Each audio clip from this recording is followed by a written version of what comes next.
हज़रत अली रजी अल्लाह ताला अन्हु सारा दिन काम की तलाश में फिरते रहे। फिर जब घर आए तो बहुत फिक्रमंद होकर कहने लगे, ऐ फातिमा, कोई काम नहीं मिला तो क्या कल हमें फिर भूखा रहना पड़ेगा?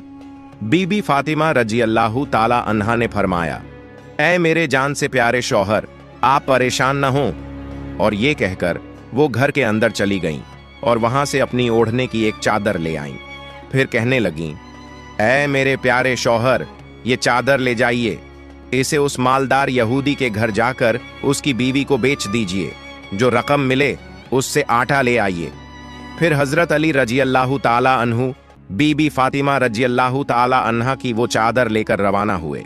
कुछ देर बाद वो उस यहूदी के घर जा पहुंचे और उससे कहने लगे, प्यारे भाई, मैं ये चादर बेचना चाहता हूं, अगर आप ये खरीद लें तो मैं बहुत खुश होऊंगा। यहूदी ने कहा, मैं इस चादर का क्या करूंगा? हजरत अली रजी अल्लाह ताला अन्हु ने बहुत अजीजी से गुजारिश की तो उस यहूदी ने कुछ पैसे देकर वो चादर खरीद ली। फिर हजरत अली रजी अल्लाह ताला अन्हु उस चादर की कीमत से कुछ पैसे लेकर बाजार गए, वहां से कुछ आटा खरीदा और शाम होने के करीब घर की तरफ रवाना हो गए। उधर वो यहूदी बीबी फातिमा रजी अल्लाह ताला अन्हा की मुकद्दस चादर अपने घर के अंदर एक साफ सुथरी जगह पर रख चुका था। शाम के बाद जब उस यहूदी की बीवी उस कमरे में गई जहां वो चादर रखी गई थी तो उसने हैरत से देखा कि बीबी फातिमा रजी अल्लाह ताला अन्हा की चादर से एक अजीब और खूबसूरत रोशनी निकल रही है। ऐसा लग रहा था जैसे नूर की चमक से सारा कमरा जगमगा रहा हो। ये मंजर देखकर वो यहूदिन दंग रह गई। बिना देर किए वो अपने शौहर के पास गई और बोली, आपने घर के उस कोने में क्या रखा है? यहूदी ने जवाब दिया, एक चादर रखी है। यहूदिन ने पूछा, ये चादर आपको कहां से मिली, किससे ली है? यहूदी बोला, ये हजरत अली रजी अल्लाह ताला अन्हु से खरीदी है। तब यहूदिन ने कहा, जिस औरत की चादर से इतनी पाकीज़ा और अजीब रोशनी निकल रही हो वो कोई आम औरत नहीं हो सकती। यकीनन वो अल्लाह की बहुत प्यारी बंदी है।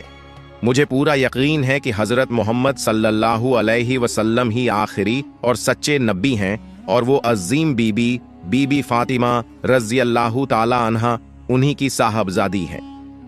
ये मुकद्दस चादर हमारे जैसे गुनहगारों के घर में नहीं रहनी चाहिए, आप फौरन इसे वापस कराइए। यहूदी भी उस कमरे में गया और देखकर हैरान रह गया। वाकई उस चादर से नूरानी रोशनी निकल रही थी, जो कोई मामूली रोशनी नहीं थी बल्कि रब्बानी नूर था। ये मंजर देखकर उसके दिल में खौफ पैदा हुआ। अब वो अपनी बीवी की बात को नकार न सका, बस इतना बोला, चलो हम हजरत अली रजी अल्लाह ताला अन्हु के घर जाकर ये चादर वापस कराते हैं। चुनांचे दोनों मियाँ बीवी हजरत अली रजी अल्लाह ताला अन्हु के घर की तरफ रवाना हो गए।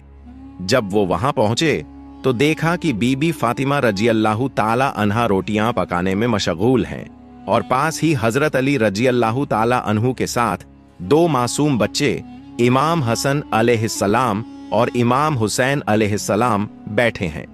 ये मंजर देखकर यहूदी और उसकी बीवी दंग रह गए। हजरत अली रजी अल्लाह ताला अन्हु ने पूछा, प्यारे भाई, आप अचानक मेरे घर तशरीफ लाए हैं, ये मेरे लिए बहुत बड़ी खुशी की बात है।